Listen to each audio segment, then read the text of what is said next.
This session of the Providing Jamf Pro Access for Specific Tasks will cover the creation of sites to be used to provide limited access. Sites are located within the Network Organization area of Jamf Pro.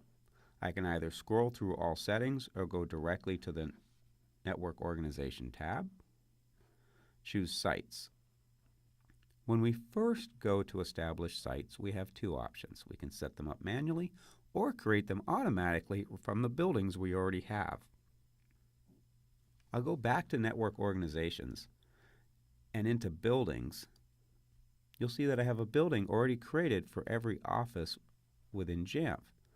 This could be for all the schools you have in a district. And if you have several hundred, it'd be a lot easier to go back into Network Organizations, go to Sites, choose New, and say Create them from the buildings. I can always create additional sites and even not use some of the ones that are created from my buildings. I'll choose Next. And my sites have been added. I'll choose Done. And you can see all of the current sites. In addition to simply adding new sites, there may be some schools within my organization that weren't set up in buildings, so I can go ahead and choose New. Or if I didn't have buildings set up, same thing goes through. I could just choose New and add another building. I'll just call this elementary number 2.